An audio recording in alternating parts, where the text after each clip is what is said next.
if your life killed every dream you dreamed, it might be hard to believe your change is coming. And some of us as preachers are dead wrong for preaching to people that make $7 an hour, telling them their breakthrough is on the way.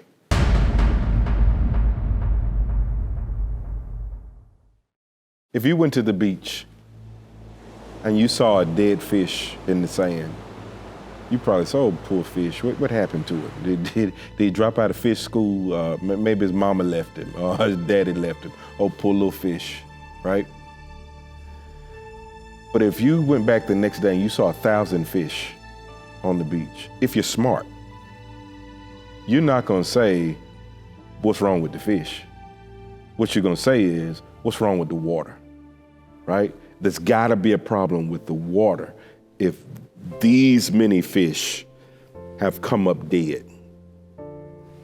So when people leave the church in droves, maybe the problem is not really with the folk that left. Maybe it's something in the culture and in the environment that drove them out. So I think before I would start to give any paradigm shifts or any commercials or any pleas to millennials and Gen Zs and such about the church, I think the church has to have an honest conversation with itself. Why do they no longer want to be here? And maybe it's because church folk mean.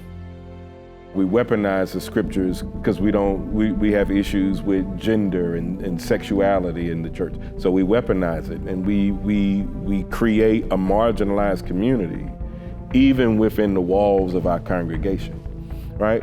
All of those things are the ugly side of structured religion because people bring to it their interpretations of God.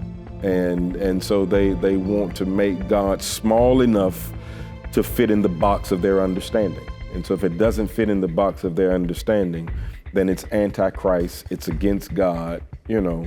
You're talking about world views colliding. We've got to deal with classism.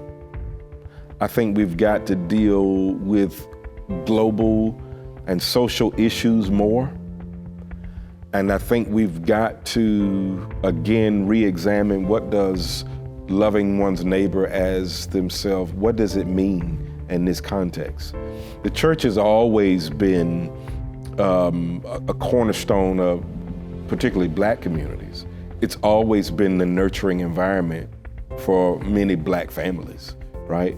And I'm not using church exclusively to Christian at this point in the conversation. I'm using church just in terms of any religious institution or organization. Black folk have always found solace and peace in religious environments. When Jesus, the Lamb, had worked has been a great job. Yes, he has fed the hungry and Because those religious environments understood what Black folk needed at the time, we always did more than worship God in our churches.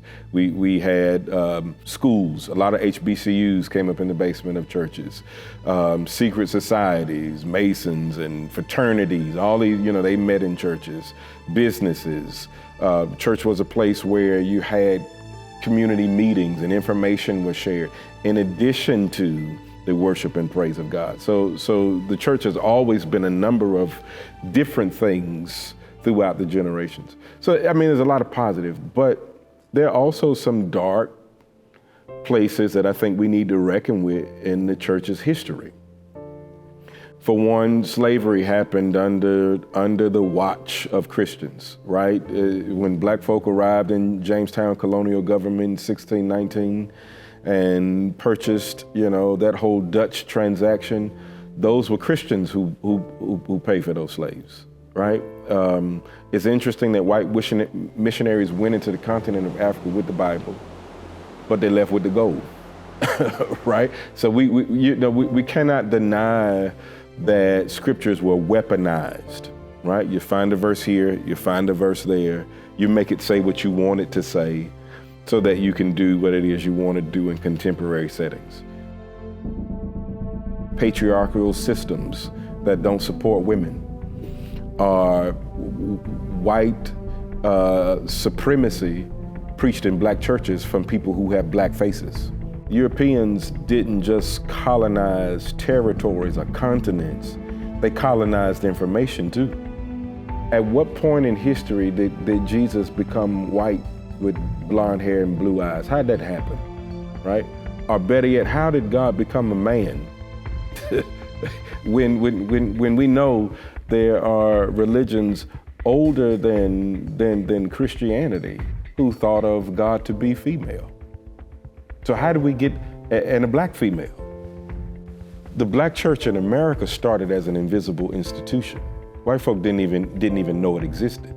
So planters and slave masters had their slavery churches, and they had their slave preacher that preached what they wanted them to preach and sing what they wanted them to sing. But that wasn't church. That was performance, right? Black folk had an entire invisible institution that their masters didn't even know about. And it didn't happen on Sunday morning at 11 o'clock. It happened at midnight. It happened at 2 or 3 o'clock in the morning when they would dig holes in the ground and get in those holes and sing to God the way they knew and worship God the way they understood. Or they would put wet sheets in the trees and get in between wet sheets. You know, early church had a veneer of Christianity on top of it.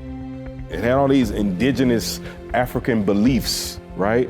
And, you know, it had a little thin layer of Christianity on top of it. And, you know, and as generations of the enslaved found themselves in more environments that were laced with these evangelistic components of ministering and trying to get the enslaved saved, so to speak, for other reasons, then black folk started to make these connections between African indigenous beliefs and Christianity. They started to learn how to read. And when they learned how to read, they read stories of Moses freeing the slaves. They read stories of Jesus being rejected and beaten and crucified, but having raised from the dead. And they said, oh, I actually like this guy. So the church knew what that generation needed, is the point I'm making, right? You know, coming through Reconstruction and Civil War and Reconstruction, the church knew what black folk needed. You know, when the world opened up and white folks started letting black folk participate in the mainstream of culture, and black folk felt like white man's ice was colder. And all these mom and pop institutions in black communities that kept black communities afloat and survived died and crumbled overnight. And the black church was still, to some degree, knew what the black folk needed, but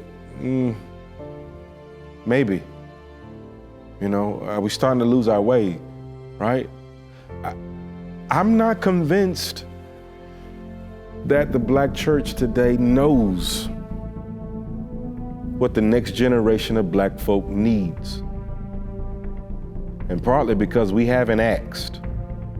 I was encouraged when I saw black folk out protesting this past summer. And I was also encouraged seeing those young people. And I remember being invited to a meeting. They wanted the pastors to come, and they wanted the pastors to talk to the folk. I said, talk to them about what? What you want me to talk to them about? Those folk don't even come to my church. But I'm so excited to see them out there because they got it. I may not be able to influence them. Now, their mama come to the church. Their grandma come. You following what I'm saying? Right? You know, but somehow we've got to find a way to examine ourselves and say, what is it that we're preaching and teaching that's running them out the back door? What kind of environment do they find when they step inside our churches? And I'm not just talking about stained glass and carpet and pews. I'm talking about people. You know, are we rolling our eyes and looking at folk funny? You know, are we scared to have conversations on sexuality? You know, are we so archaic in our views about dating and marriage and divorce and remarriage that the church has become such a hostile environment that people are now looking for God outside of the scope and influence of organized religion in the church. I think some ownership from the pews has to happen too, right? You know, if people know they got bad theology coming from their pulpit, you need to say, Pastor, I appreciate the hoop. You know, the tune was good, you know, the organ was kicking behind you, but help me understand what you said. How'd you get to that place, right? You know, I think there's gotta be some of that give and take, you know, especially if churches want to be around post-pandemic and if they want to have a generation to pass the baton to.